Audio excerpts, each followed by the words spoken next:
Okay, thank you.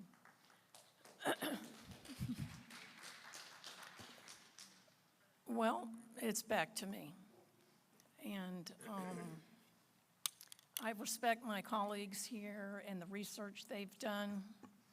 And I, like Tanya, am coming from a different perspective, I suppose. It's not an agenda, I can tell you that. I have 52 tabs open on my computer right now on fluoride. When we're done, I'm going to save those all into a file and get my speed back on my computer.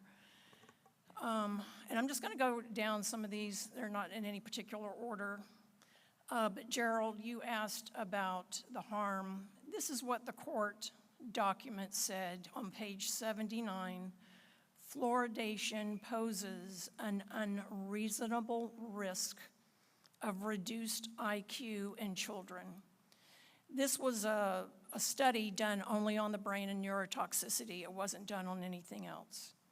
The court did not have the authority to remove the fluoride. That was not their purview, so that's why it was not ordered to be removed.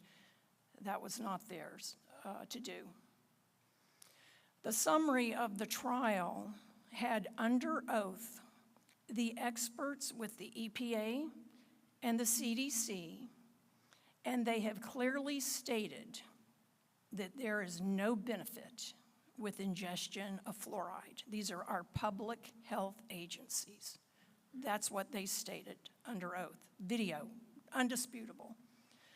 Their marker for a safe level was crippling skeletal fluorosis, meaning you had to be crippled before they deemed it harmful. That is in the testimony. That is not flawed. It's in the testimony. It is a neurotoxin, and it is an endocrine disruptor. There is no dispute about that. Chlorine in bleach is required by the federal government. Fluoride is not mandated, nor is it an essential element of the body. There is no dispute that it has a benefit for your teeth topically, but again, there is no benefit through the studies admitted by the EPA for ingestion. They did not dispute that. Polk County has never added fluoride. Polk County unincorporated has more people than all of the cities added together.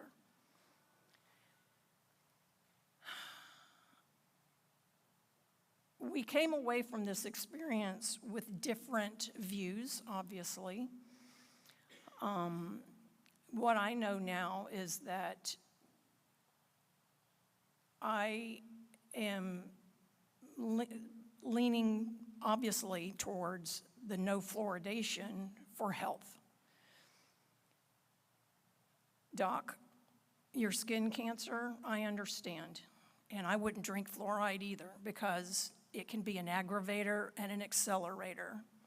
I spend my day watching what I eat, drinking triple filtered water so that it doesn't aggravate or accelerate my autoimmune condition and my Epstein-Barr. I am one of the vulnerable. I'm with the children. I am one of the vulnerable, as are thousands of people in our city who are vulnerable to any toxin, whether it's in the food dye, it's in the water that the 5 of us are adding, except for me and maybe one other.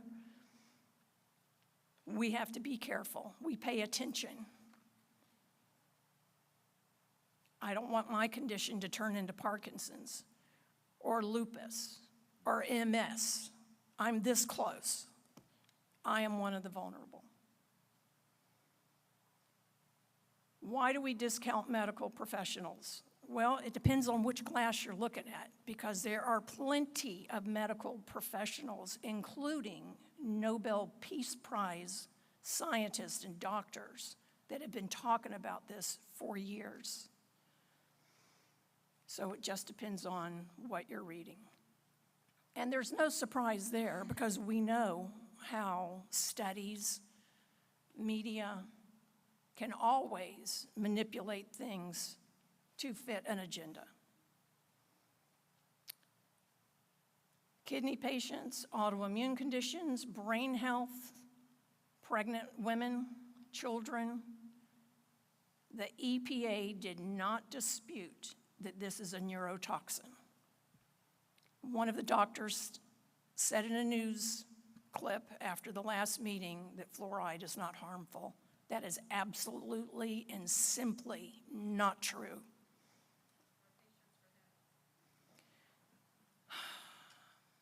I sent a letter to our superintendent and asked him about this topic, and I said, do you think we could meet on this and see if there's a way that we can do a better job now that we know this is a neurotoxin and that it is harmful, and educate the kids? Is there a better way? He said, absolutely.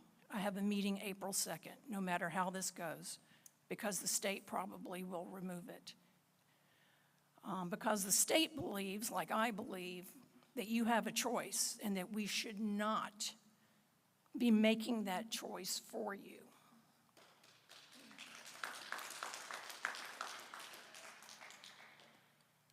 The greater good. My lens tells me that the greater good takes even the slightest risk to everybody into account. It's not just about dental health. It's about your whole body. And a lot of people don't even know that they have a condition that's going to flare. Mine flared in 2020. I didn't know I had 2 autoimmune conditions, didn't know it. But the death of my mother, taking care of her, made it flare, and then it was discovered that I have 2 autoimmune conditions. I got those conditions, which could be stress, and there's no one that can tell me that fluoride didn't give it to me because we have no way of knowing that. I didn't have it when I lived in California. I got it when I got here in the 20-year span. So do I think about that? Yeah, I think about that. I think about that for everybody. Now, it looks like we don't have the vote tonight for this to be taken out, but everyone that emailed me, that had posted on my social pages, I am really sorry that this probably is not going to pass, because I've taken everything they've said into consideration, and I agree with them in large part to a lot of things that they're saying. But there is no dispute.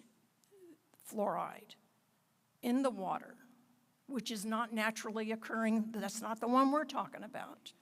That's not the one we're talking about.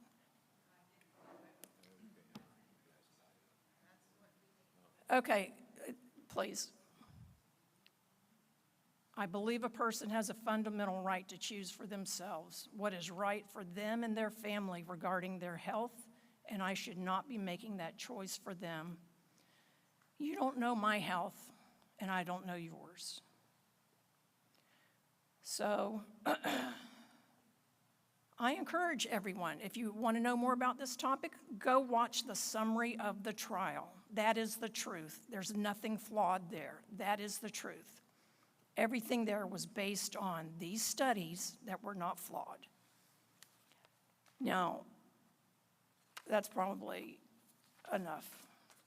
This has made me weary, and I am disappointed, but you guys know, and my commissioners know, I am one of the vulnerable.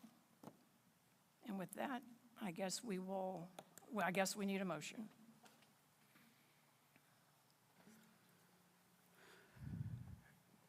I make the motion that we continue fluoridation, maintaining the levels less than .70. Citizens of the City of Bartow.